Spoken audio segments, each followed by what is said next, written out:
I just want to pick up and develop something I mentioned yesterday in one of my videos about how the just normal waking consciousness has what I refer to as a feeling tone accompanying it.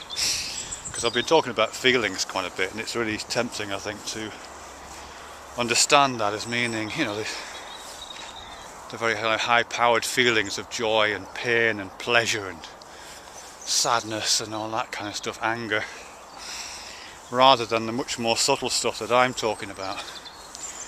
And the idea basically is that, you know, just being alive and awake is a felt sense. It's very, very, very subtle, and you would only notice it in its absence. And the example I gave yesterday as an illustration of that, an analogy of that, is the feeling of numbness. You know, if you've been sitting down or kneeling on the floor perhaps for a while, or you've been leaning on your arm in a funny way, it'll go numb. And we say, oh, my arm feels numb, but it's not a feeling at all. Actually, what you're feeling there is the absence of feeling. You're aware of the absence of feeling. But it's funny that you're aware of that, because obviously, you know, we don't go through our lives constantly aware of the feeling of our arm, constantly aware of the feeling of our feet. You know, we can put attention there if we want, but we don't routinely have our awareness there. It's only when it disappears that it becomes, that kind of background hum of that sense becomes kind of evident in its absence.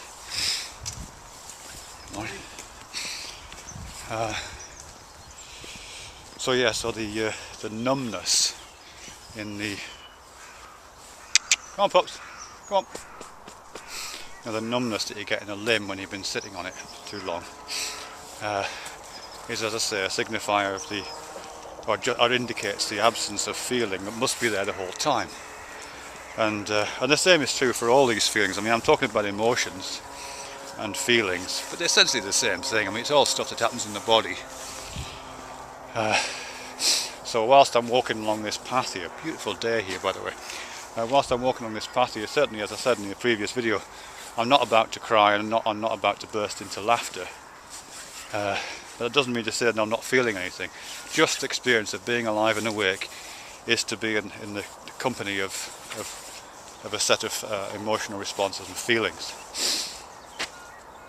Okay. I think there's a few things come out of that. I might have to make one or two videos about it. But the first thing that's coming out of that is that whilst we're routinely not necessarily aware of that, we can become more aware of it. That's the first thing. And the second thing is that some people are more aware of it than others, or can become more aware of it than others. I know it's certainly relatively easy to train yourself to hear your own heartbeat. Many people can do it just naturally. Some people don't seem to ever be able to do it, but some people can be trained to hear their own heartbeat, or to be aware of the tension that they're holding in their stomach muscles, for example, or the muscles across your shoulders. You know, you can train yourself to become aware of those things, or you can be one of those people who are naturally aware of that. And related to that, certainly, is that there seems to be quite a strong correlation between the ability to be aware of those things and to respond accordingly. Correlation between that and kind of optimal performance in various areas. You know, people who are able to make smart choices, people who have kind of preternatural ability to respond appropriately in various situations. You know, we talk about these people as being able to respond from their gut, and that's pretty accurate, I think. These are people who've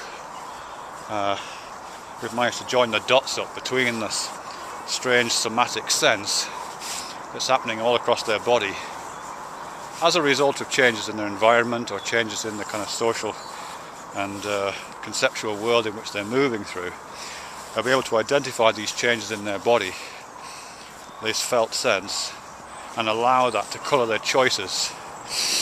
Not Malcolm Gladwell, but Blink is full of examples of that. People who just work on their guts, really.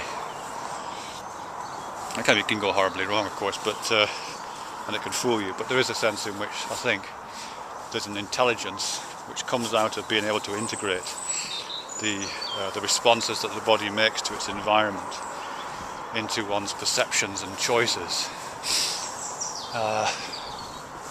But as I say, that's to do with not with the kind of more visible and more it might call social emotions, the tears and the laughter, but the much more subtle shifts of emotional balance that take place in your body whilst you're just living your life, really. Well, that felt pretty incoherent.